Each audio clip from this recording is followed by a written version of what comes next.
ಮಹತ್ವ ಮತ್ತು ಪ್ರಯೋಜನವನ್ನು ಕೇವಲ ಯೋಗದಲ್ಲಿ, ಸನಾತನ ಧರ್ಮದಲ್ಲಿ ಮಾತ್ರವಲ್ಲದೆ ಪದ್ಮ ಪುರಾಣದಲ್ಲೂ ಉಲ್ಲೇಖಿಸಲಾಗಿದೆ. ಪ್ರಾಣಾಯಾಮ ಮಾಡುವುದು ಹೇಗೆ? ಪ್ರಾಣಾಯಾಮ ಮಾಡುವುದರ ಪ್ರಯೋಜನವೇನು? ತಪ್ಪದೆ ಪ್ರತಿನಿತ್ಯ ಪ್ರಾಣಾಯಾಮ ಏತಕ್ಕಾಗಿ ಮಾಡಬೇಕು? ಈ ಎಲ್ಲ ವಿಷಯಗಳನ್ನು ಈ ವಿಡಿಯೋ ಮೂಲಕ ನಿಮ್ಮೊಂದಿಗೆ ಹಂಚಿಕೊಳ್ಳುತ್ತೇನೆ. ಅದಕ್ಕೂ ಮುಂಚೆ ನೀವಿನ್ನೂ ನಮ್ಮ ಚಾನೆಲ್ ಅನ್ನು ಸಬ್ಸ್ಕ್ರೈಬ್ ಮಾಡ್ಕೊಂಡಿಲ್ಲ ಅಂದ್ರೆ ಖಂಡಿತ ಈಗಲೇ ಸಬ್ಸ್ಕ್ರೈಬ್ ಮಾಡ್ಕೊಳ್ಳಿ. ಪ್ರಾಣಾಯಾಮದ ಹೆಸರನ್ನು ಕೇಳಿದಾಗ ಅದು ಎಷ್ಟೋ ಕಷ್ಟ ಎಂದು ನಾವು ಅಂದುಕೊಳ್ಳುತ್ತೇವೆ. ಪ್ರಾಣಾಯಾಮ ಏನಿದ್ದರೂ ಯೋಗ ತಜ್ಞರಿಗೆ, ಧ್ಯಾನ ಮಾಡುವವರಿಗೆ ಮಾತ್ರ ಸಾಧ್ಯ ಎಂಬುದು ಹೆಚ್ಚಿನವರ ಅಭಿಪ್ರಾಯ. ಆದರೆ ಪ್ರಾಣಾಯಾಮದ ಪ್ರಾಮುಖ್ಯತೆಯನ್ನು ತಿಳಿದರೆ ಯಾವುದೇ ವಯಸ್ಸಿನ ಅಂತರವಿಲ್ಲದೆ ನೀವು ಮಾಡಲು ಆರಂಭಿಸುತ್ತೀರಿ. ಪ್ರಾಣಾಯಾಮದ ಪ್ರಾಮುಖ್ಯತೆ ಮತ್ತು ಪ್ರಯೋಜನಗಳನ್ನು ಸನಾತನ ಧರ್ಮದಲ್ಲಿ ವಿವರಿಸಲಾಗಿದೆ. ಯಾವುದೇ ವಯಸ್ಸಿನಲ್ಲಿ ಬೇಕಾದರೂ ನಾವು ಪ್ರಾಣಾಯಾಮವನ್ನು ಮಾಡಬಹುದು. ಪದ್ಮಪುರಾಣದಲ್ಲೂ ಕೂಡ ಪ್ರಾಣಾಯಾಮದ ಪ್ರಾಮುಖ್ಯತೆ ಮತ್ತು ಪ್ರಯೋಜನವನ್ನು ವಿವರಿಸಲಾಗಿದೆ. ಬನ್ನಿ ಅದೇನೆಂದು ತಿಳಿಯೋಣ. 1. ಪ್ರಾಣಾಯಾಮ ಎಂದರೇನು? ಯೋಗದ 8 ಅಂಗಗಳಲ್ಲಿ ಪ್ರಾಣಾಯಾಮವು ಒಂದು. ಅಷ್ಟಾಂಗ ಯೋಗವು ಯಮ, ನಿಯಮ, ಆಸನ, ಪ್ರಾಣಾಯಾಮ, ಪ್ರತ್ಯಾಹಾರ, ಧಾರಣ, ಧ್ಯಾನ ಮತ್ತು ಸಮಾಧಿ ಎಂಬ 8 ಪ್ರಕ್ರಿಯೆಗಳನ್ನು ಒಳಗೊಂಡಿದೆ. ಪ್ರಾಣಾಯಾಮ ಎಂಬ ಪದವು 2 ಪದಗಳಿಂದ ಕೂಡಿದೆ. ಪ್ರಾಣ ಪ್ಲಸ್ ಆಯಾಮ. ಇದರ ಅರ್ಥ ಪ್ರಾಣವನ್ನು ದೀರ್ಘಗೊಳಿಸುವುದು. ಪ್ರಾಣಾಯಾಮ ಎಂದರೆ ಕೇವಲ ಉಸಿರಾಟವನ್ನು ನಿಯಂತ್ರಿಸುವುದು ಅಥವಾ ಅದನ್ನು ಹೆಚ್ಚು ಕಡಿಮೆ ಮಾಡುವುದು ಎಂದಲ್ಲ. ಪ್ರಾಣಾಯಾಮ ಎಂದರೆ ಶ್ವಾಸದ ಆಯಾಮ ಮತ್ತು ವಿಸ್ತಾರ. ಇದು ವ್ಯಕ್ತಿಯಲ್ಲಿ ಚೈತನ್ಯ ಮತ್ತು ಜೀವಶಕ್ತಿಯನ್ನು ಹೆಚ್ಚಿಸುತ್ತದೆ. 2. ಪ್ರಾಣಾಯಾಮ ಮಾಡುವುದರಿಂದ ಪಾಪಗಳನ್ನು ತೊಳೆದುಕೊಳ್ಳಬಹುದು. ಪದ್ಮಪುರಾಣದ ಪ್ರಕಾರ ನಿಯಮಿತವಾಗಿ ಪ್ರಾಣಾಯಾಮ ಮಾಡುವ ವ್ಯಕ್ತಿಯು ನರಕವನ್ನು ಸೇರಬೇಕಾಗುತ್ತದೆ ಎನ್ನುವ ಭಯವನ್ನು ಪಡಬೇಕಾಗಿಲ್ಲ. ಅದೇ ಸಮಯದಲ್ಲಿ ಪ್ರಾಣಾಯಾಮ ಮಾಡುವ ವ್ಯಕ್ತಿಯ ಎಲ್ಲಾ ಪಾಪಗಳು ನಾಶವಾಗುತ್ತವೆ.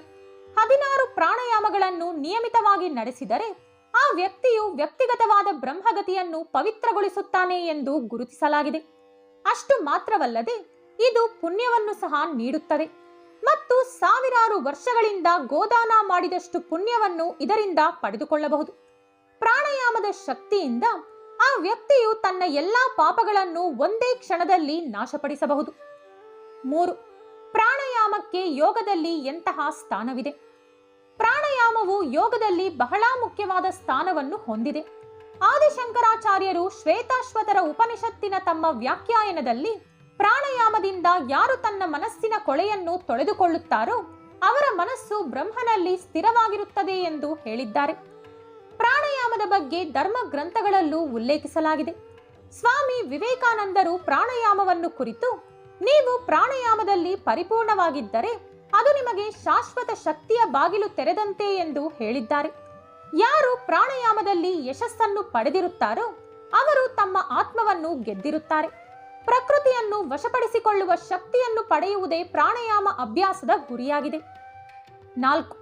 ಪ್ರಾಣಾಯಾಮದ ಸಮಯದಲ್ಲಿ ಯಾವ ವಿಷಯಗಳನ್ನು ನೆನಪಿನಲ್ಲಿಟ್ಟುಕೊಳ್ಳಬೇಕು? ಪ್ರಾಣಾಯಾಮ ಮಾಡುವಾಗ ವಿಶೇಷ ವಿಷಯಗಳನ್ನು ಮನಸ್ಸಿನಲ್ಲಿಟ್ಟುಕೊಳ್ಳಬೇಕು. ಮೊದಲನೆಯದಾಗಿ 3 ವಿಷಯಗಳನ್ನು ತಿಳಿದುಕೊಳ್ಳಿ. ನಂಬಿಕೆ, ಪ್ರಾಮಾಣಿಕತೆ ಮತ್ತು ಪರಿಶ್ರಮದ ಪ್ರಜ್ಞೆ. ಇವುಗಳೇ ಪ್ರಮುಖವಾದ ಅಂಶಗಳು. ಪ್ರಾಣಾಯಾಮ ಮಾಡುವ ಮೊದಲು ನಮ್ಮ ದೇಹವು ಒಳಗಿನಿಂದ ಮತ್ತು ಹೊರಗಿನಿಂದ ಶುದ್ಧವಾಗಿರಬೇಕು. ಪ್ರಾಣಾಯಾಮ ಮಾಡಲು ಕುಳಿತುಕೊಂಡಾಗ ನೀವು ಕಡ್ಡಾಯವಾಗಿ ನೆಲದ ಮೇಲೆ ಕುಳಿತುಕೊಳ್ಳಬೇಕು. ಕುಳಿತುಕೊಳ್ಳುವಾಗ ನಮ್ಮ ಬೆನ್ನು ಮೂಳೆಯ ಮೂಳೆಗಳು ಸತತವಾಗಿ ನೇರವಾಗಿರಬೇಕು. ಸುಖಾಸನ, ಸಿದ್ಧಾಸನ, ಪದ್ಮಾಸನ, ವಜ್ರಾಸನ ಯಾವುದೇ ಭಂಗಿಯಲ್ಲಿ ಕುಳಿತುಕೊಳ್ಳಬಹುದು. ಆದರೆ ಈ ಎಲ್ಲಾ ಭಂಗಿಗಳಲ್ಲಿ ನಿಮಗೆ ಯಾವ ಭಂಗಿ ಸುಲಭ ಮತ್ತು ಹೆಚ್ಚು ಹೊತ್ತು ಕುಳಿತುಕೊಳ್ಳಲು ಸಾಧ್ಯವೆಂದೆನಿಸುತ್ತದೆಯೋ ಆ ಭಂಗಿಯಲ್ಲೇ ಕುಳಿತುಕೊಳ್ಳಿ. ಪ್ರಾಣಾಯಾಮ ಮಾಡುವಾಗ ನಮ್ಮ ಕೈಗಳು ಜ್ಞಾನದಲ್ಲಿರಬೇಕು ಅಥವಾ ಇನ್ಯಾವುದೇ ಯೋಗ ಭಂಗಿಯಲ್ಲಿರಬೇಕು.